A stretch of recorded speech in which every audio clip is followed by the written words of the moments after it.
오늘 성경 말씀을 같이 한번 나누도록 하겠습니다. 오늘은 잠언서 16장 9절 말씀입니다. 잠언서 16장 9절. 오늘 성경 말씀 잠언서 16장 9절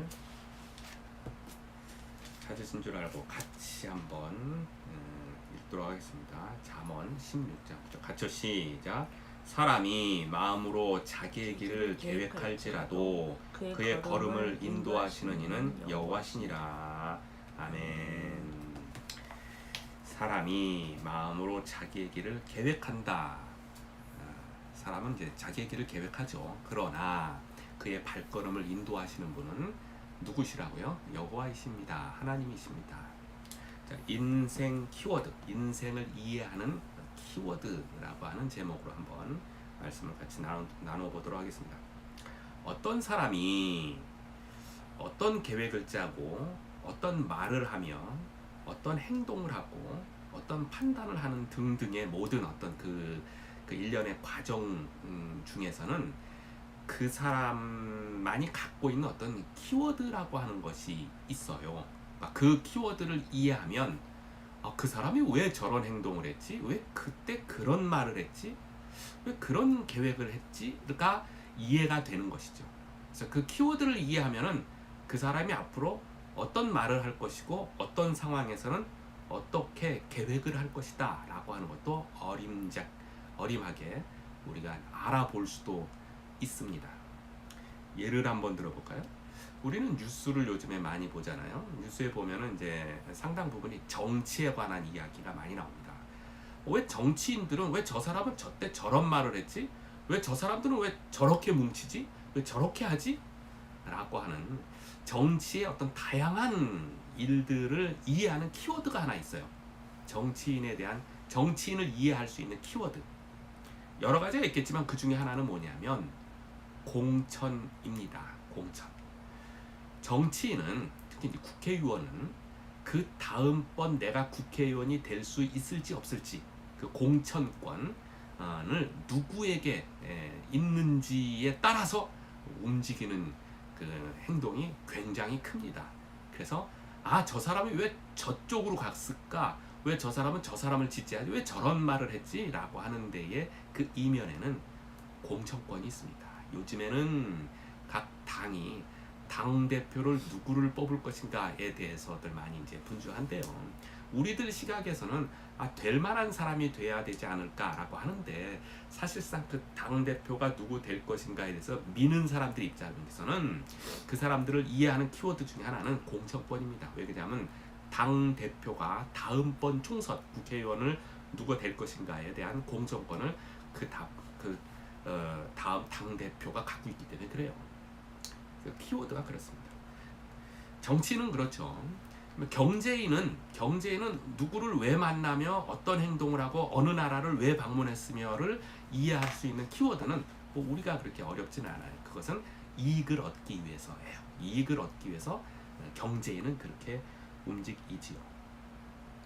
요즘에 그런 생각을 좀 해봤어요. 나이 드시는 분들, 60대, 70대 되시는 분들, 경제인이든 정치인이든 심지어는 목회자라 할지라도 60대 70대 되시는 분들이 왜 저때 저 행동을 했고 저런 말을 했으며 저런 일들을 벌였을까를 이해하는 키워드 중에 하나는 자식입니다. 사람이 인생 60, 70쯤 되면은 그동안에는 다른 목적으로 막 달려왔다가 그때쯤 되면은 이제 자식이라고 하는 어떤 변수가 하나 딱 중심에 서게 되고 그것을 위해서 움직이는 그렇게 그런 류를 많이 보게 돼요.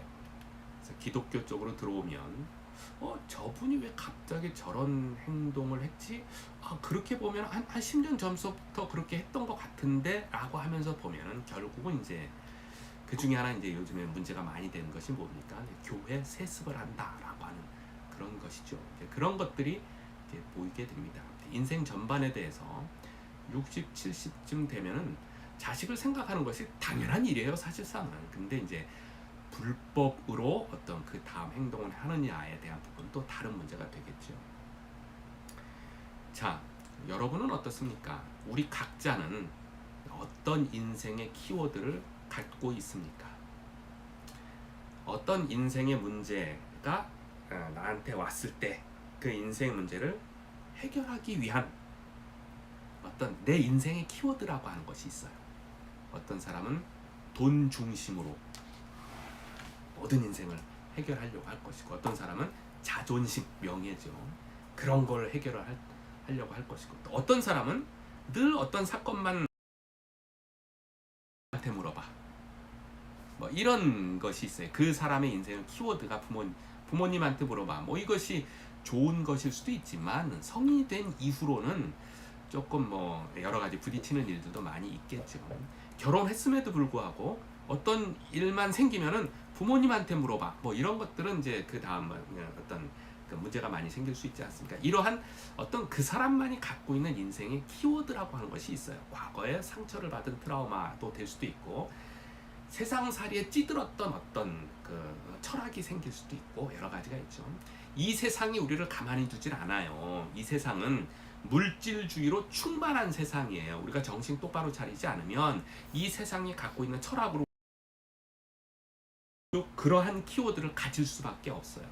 또 요즘에 와서는 개인주의라고 하는 이 세상의 키워드가 나를 엄습해서 매 순간에 개인주의적인 키워드를 갖고 내가 생각하고 행동할 수가 있어요. 심지어 기독교인임에도 불구하고 그런 것이죠. 그래서 우리 인생의 키워드는 무엇일까요? 저 사람이 왜 저때 저런 말을 하고 저런 행동을 했을까?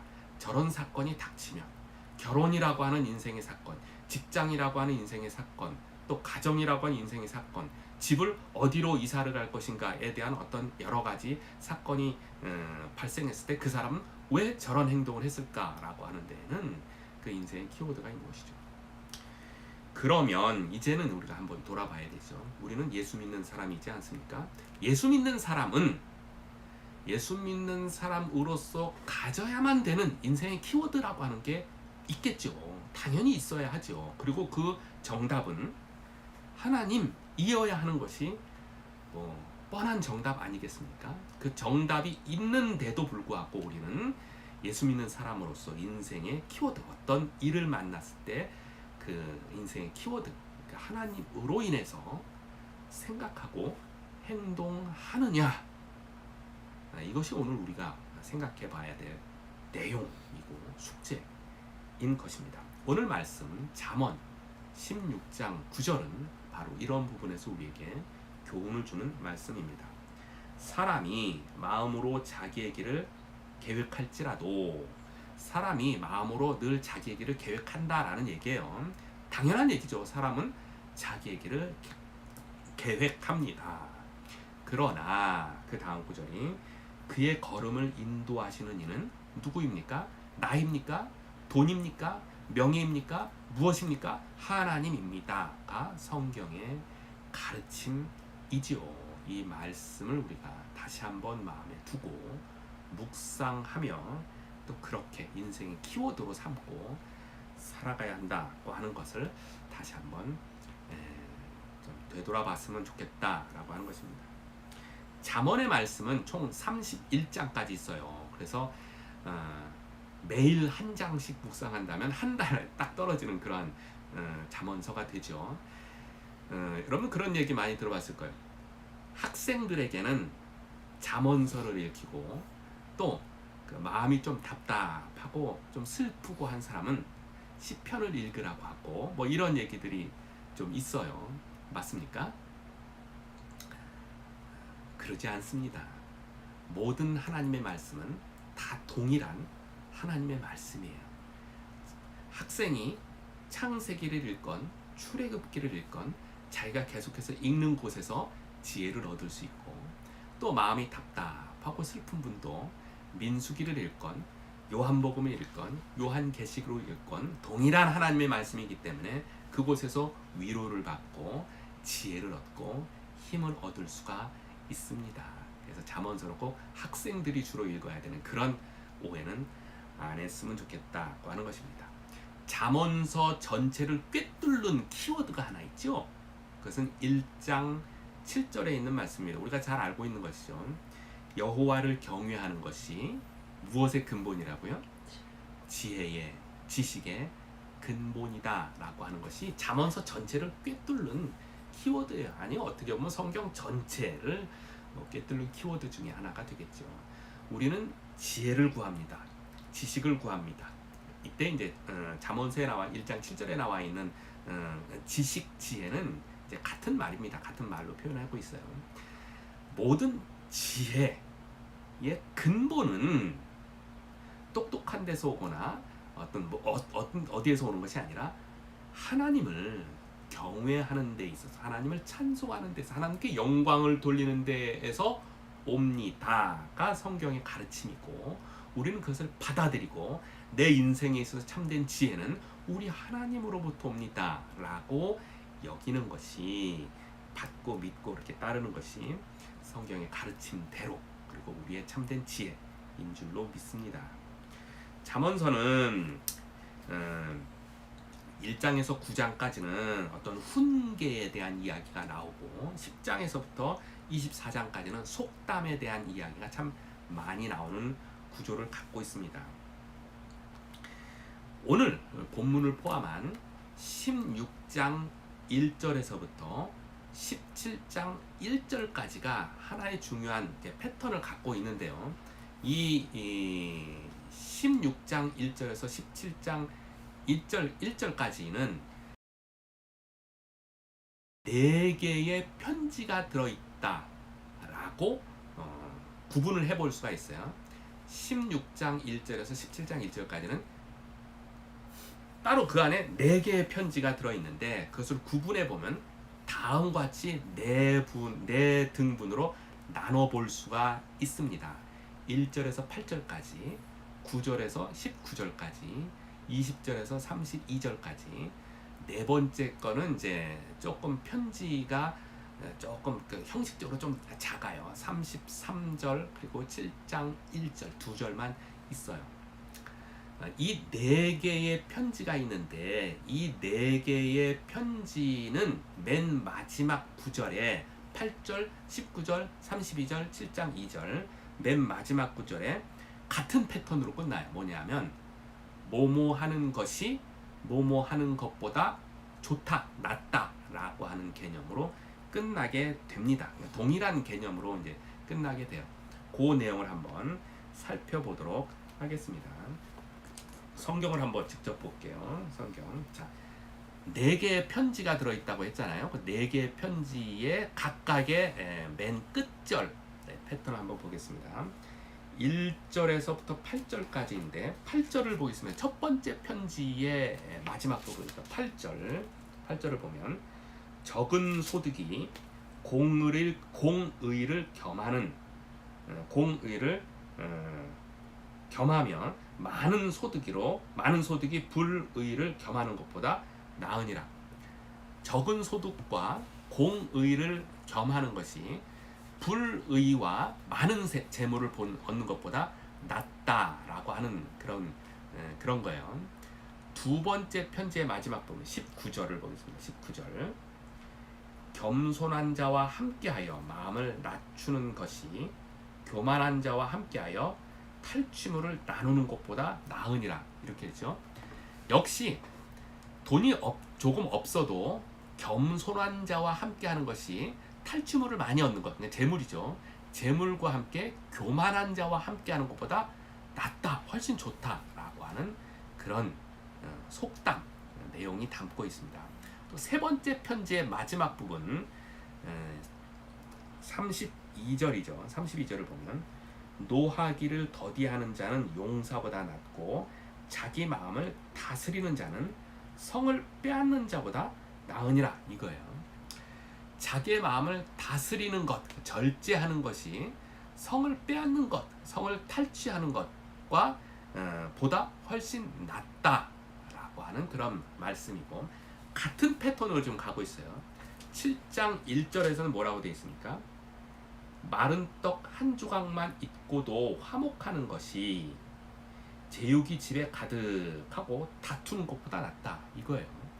마른 떡 한 조각, 가난한 거죠. 마른 떡 한 조각 가지고 화목한 것이 제육이 가득한, 그러니까 먹을 것이 풍성한 제육이 가득하면서 집이 다투는 것보다 훨씬 낫다, 좋다라고 하는 개념이니까 4개의 편지가 들어있는데 그 편지의 끝부분이 다 뭐뭐 하는 것이 뭐뭐 하는 것보다 낫다, 좋다라고 하는 패턴으로 다 끝나요. 이것을 축약해서 한마디로 하면 가난하고 의로운, 먼저 넘어갔네.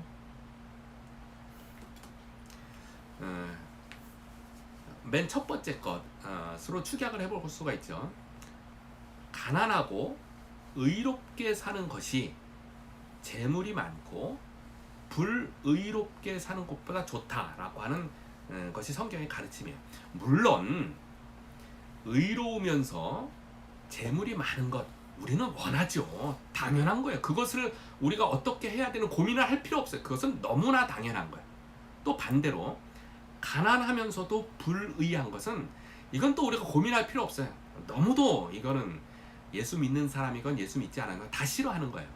문제는 뭐냐면 가난하고 의로운 것과 부자와 불의한 것에 대한 선택이 있다면 어떻게 할 것이냐라고 하는 데에 늘 고민이죠. 예수 믿는 사람이건 아니면 예수 믿지 않은 사람도 고민일 거예요. 이런 부분에서 오늘 성경은 우리에게 가르침을 주고 있는 것이죠. 다시 한번 잠언서 전체를 꿰뚫고 있는 것 뭐라고 그랬어요? 1장 7절 여호와를 경외하는 것이 모든 지혜, 지식의 근본이다라고 하는 거야. 참된 지혜를 발휘하면 둘 중에 어떤 걸 선택하겠는가? 라고 하는 데에 답이 나오는 거예요. 참된 지혜를 발휘하지 않으면 둘 중에 어떤 것을 선택할 것인가에 대해서 역시 답이 나오는 거고.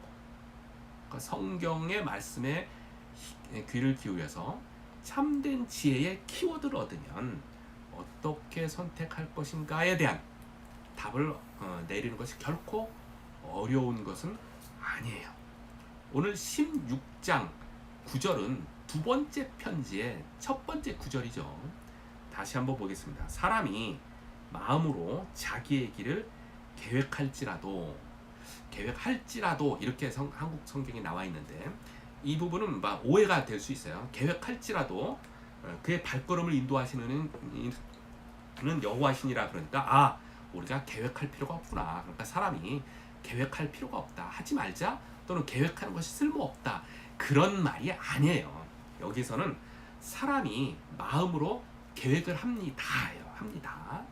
그러나 마음을 인도하시는 분은 하나님이십니다. 이런 뜻이에요. 그러니까 계획을 한다는 거예요. 계획하는 것이 당연한 일이에요. 그 계획을 합니다. 사람이 계획을 하는데 어떻게 계획을 해야 하느냐, 처음서부터 어떤 키워드로 어떤 마음으로 계획을 해야 하느냐 라고 하는 부분에 있어서 둘 중에 하나, 가난할지라도 의를 택하는 계획을 할 것이냐, 아니면은 불의하더라도 재물을 선택하는 계획을 할 것이냐에 대한 둘 중에 하나에서 성경의 가르침은 전자에 해당하는 것이죠.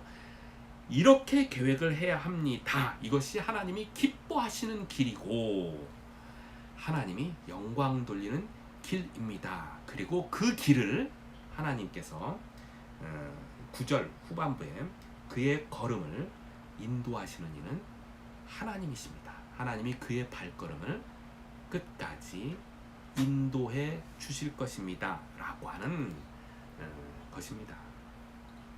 그래서 어떻게 계획을 해야 하느냐, 그 키워드는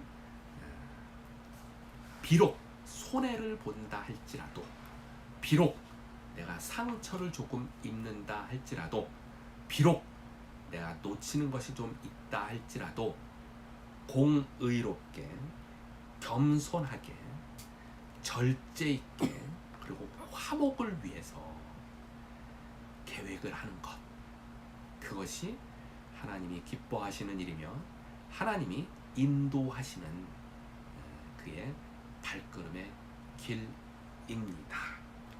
정리해 보겠습니다. 인생의 키워드.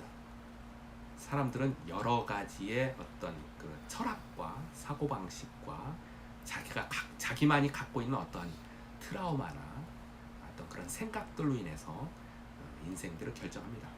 예수 믿는 사람들은 어떻게 해야 할까요? 예수 믿는 사람도 사실 다르지 않을 수 있어요. 그러니까 예수 믿어도 거듭나야 하는 거예요.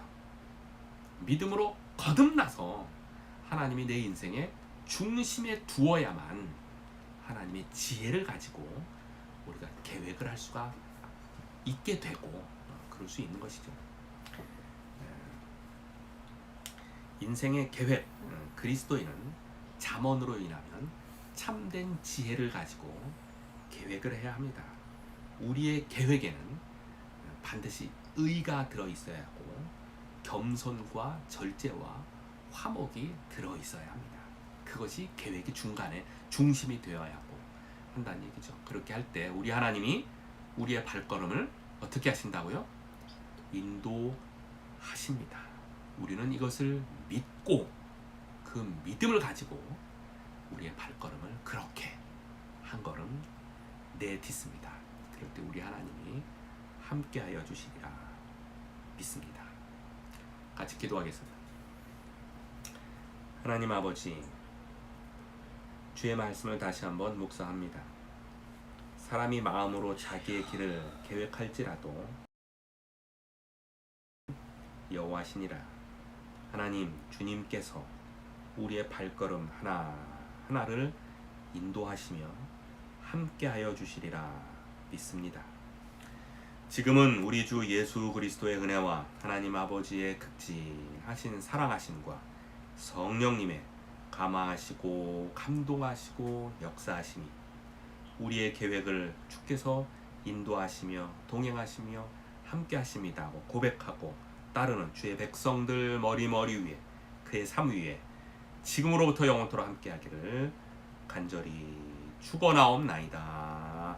아멘.